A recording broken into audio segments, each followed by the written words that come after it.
동성애가 원인이 아니면 처음 생긴 이유는 뭐냐 하신 분들이 있는데, 이 HIV라는 바이러스가 처음 인간한테 들어온 이유는 원숭이, 오랑우탄 같은 유인원 종류의 동물들에게 감염된 겁니다. 여러분들 다 잘 아시겠지만 뭐 메르스는 낙타, 그죠? 코로나19 바이러스는 박쥐, 이런 동물들한테 감염된 거죠. 자, 그래서 이 HIV를 굉장히 혐오하고 성소자와 엮으려고 하는 사람들은 수간 얘기를 하면서 원숭이를 강간해서 걸린 병이다, 이런 얘기를 하는 분들도 있는데 전혀 사실이 아닙니다. 그럼 무슨 메르스는 낙타를 강간하고 코로나는 박쥐를 강간해서 걸렸습니까? 전혀 사실이 아니고요. 아프리카 지역에서 원숭이를 이제 육류로, 음식으로 섭취를 하는 지역들이 있었던 거죠. 그래서 이 원숭이의 병이 음식으로 섭취를 하면서 내 안에 들어왔을 때 바이러스 감염되게 된 거고, 또 이제 이 피를 바르면서 이제 의식을, 뭐 성인식이라든지 여러 의식을 하는 과정에서 상처가 있었을 때 이 원숭이의 피가 들어오게 된 거예요. 그래서 SIV가 원래 이 바이러스의 이름이었습니다. 근데 그 S가 휴먼으로 H로 바뀌게 된 것이 먼저 그 시작이에요. 그래서 동물과 성관계를 하거나 뭐 수간인 거랑은 전혀 상관이 없다라는 것을 기억을 해주시고, 그 다음으로 많이 하시는 질문이 왜 우리 돈으로 HIV, 에이즈 환자들의 질병을 치료해 줘야 되냐, 막대한 세금이 들어가는 세금 낭비 아니냐, 이러신 분들이 있는데요. 혐오 세력들이 말할 때는 뭐 이 금액을 막 천문학적인 비용으로 뭐 얘기를 하시는 분들도 있어요. 한 사람이 뭐 1년에 5천만 원 벌 수 있는데 뭐 30년 동안 HIV, 에이즈로 일을 하지 못하게 되는 비용이 뭐 수십억이다, 수백억이다, 막 이렇게 말씀하시는 분들이 있는데, 사실은 전혀 그런 계산법이 말도 안 된 뿐만 아니라 이제는 약을 먹고 다 일상생활을 할 수 있기 때문에 전혀 근거가 없는 얘기다라고 할 수 있고요. 이제 딱 드는 약값을 말씀드리면, 약이 아까 말씀드린 것처럼 종류가 많다 했잖아요. 그래서 약들마다 약값이 조금씩 다르긴 하지만 제가 알고 있는 지인들 얘기로는 한 60만 원 정도로 보면 된다고 얘기를 하고 있는데, 60만 원 정도 약값이 드는데 건강보험에서 90%를 내주고, 그다음에 나머지 10%는 지자체가 5%, 또 정부가 5% 내줍니다. 그래서 이 약값을 무료로 처방받을 수 있고 약을 복용할 수가 있습니다. 60만 원 왜 우리 세금을 내주냐, 이런 분들이 있을 수 있는데, 여전히 그 60만 원이 없어서 약을 먹지 못하는 사람이 발생하면 HIV는 우리나라 가장 잘 지금 HIV 관리되고 있는 나라 중에 하나라 했잖아요. 그 상태를 유지할 수가 없게 됩니다. 그리고 이런 주장을 하시는 분들은 지금 코로나 상황이라 더 잘 이해가 되시겠지만, 코로나 상황에 정부한테 아무것도 하지 말라는 거랑 똑같은 얘기죠. 아무것도 안 하면 어떻게 되겠습니까? 무료로 코로나 검사를 안 해준다거나 치료를 안 해주면 어떻게 되겠어요? 당연히 감당할 수 없을 만큼 코로나 감염자가 생기겠고, 그리고 의료 현장이, 의료 체계가 붕괴가 되겠죠. 바이러스 상황에 아무것도 국가가 대처하지 말라는 것은 의료 체계에 대해서 잘 알지 못하는 사람들이 하는 말이라는 것을 분명히 알아두셔야 되고, 우리 모두는 의료보험의 또 수혜자이기도 합니다. 우리가 뭐 감기 걸렸을 때, 독감 걸렸을 때 병원에 가서 쉽게 몇천 원만 내고 약을 받고 주사를 맞고 할 수 있는 것들도 다 의료보험에 우리 모두가 혜택을 받는 상황들인 거고요. 그래서 HIV나 에이즈를 빼라고 할 것이 아니라 건강보험의 범위를 훨씬 늘리고, 그리고 더 돈을 많이 버는 사람은 보험 많이 내고, 적게 버는 사람은 적게 내는, 이 수익에 맞게 보험금을 내지만 더 많은 사람들이 더 모든 질병을 케어를 받을 수 있는 그런 시스템을 구축하는 데까지 나가야 한다라는 얘기를 꼭 기억을 해주셨으면 좋겠습니다. 또 한 가지는 HIV 자연 발생설이라는 게 있는데요. HIV가 동성애자들끼리 성관계를 하면 그냥 생기는 줄 아는 사람도 있어요. 절대 아닙니다.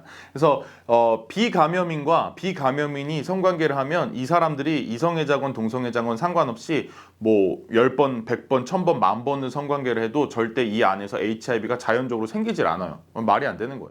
감염인과 비감염인이 있을 때 여기 감염이 될 수 있는 거예요. 그거는 감기든 코로나든 HIV든 다 똑같은 거예요. 그게 바이러스의 특징인 거예요. 그래서 동성애자끼리 성관계를 했을 때 HIV가 둘 다 감염인이 아닌데 성관계로 HIV가 생긴다는 것은 전혀 과학적이지도 의학적이지도 전혀 사실적이지도 않은 그냥 거짓이고 혐오다라고 생각을 해주시면 되겠습니다.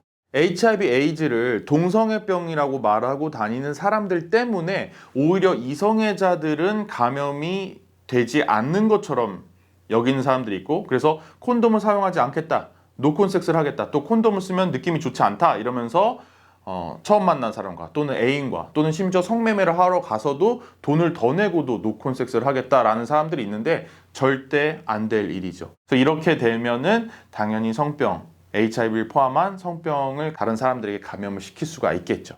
그래서 HIV가 동성애 병이라고 말하는 것 자체가 HIV와 에이즈를 줄이는데, 퇴치하는데 절대 도움이 되지 않는다는 겁니다. 또 다른 분들은 남성이 97%, 8%에 해당하고 여성이 3%밖에 안 된다는 것을 얘기하면서 남성 동성애자들 사이에서만 퍼지기 때문이 아니냐 이렇게 얘기하시는 분들이 있는데요. 자, 이것은 통계를 어떻게 해석하느냐의 문제이기도 한데 여러분 한번 이렇게 보실게요.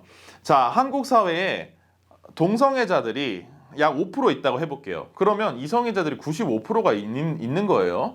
자, 그러면 모든 병에 이성애자들이 더 많겠죠. 예를 들어 암 환자의 95%가 이성애자일 거예요. 그럼 암이 이성의 병입니까? 코로나 바이러스에 감염된 사람들 95%는 이성애자일 거 아니에요. 자, 그럼 코로나도 이성의 병입니까? 그러니까 그게 아니라는 거예요. 자, 통계를 어떻게 해석하시는지가 굉장히 중요하고 여성 2, 3%도 감염이 되고 있고 남성들 중에서도 동성애자들만이 아니라 이성애자들도 감염된 사람들이 있다라는 것을 우리가 알고 있다면 이 감염의 경로를 제대로 알고 성교육을 하고 콘돔 사용률을 증가를 하면서 또 감염인들은 약을 먹게 해서 유는 유, 다른 사람한테 전파시킬 수 없고 본인도 건강하게 살 수 있는 방법이 있다는 걸 우리는 모든 것을 알고 있기 때문에 이제는 우리가 이것을 정확하게 배우고 인지하고 사회적으로 전달하면서 나아갈 수가 있다는 겁니다. 이미 이 바이러스는 과학적으로 의학적으로는 정복된 거나 다름없습니다. 곧 완치제도 나올 거라고 하고 그리고 백신 개발은 완전히 가깝습니다.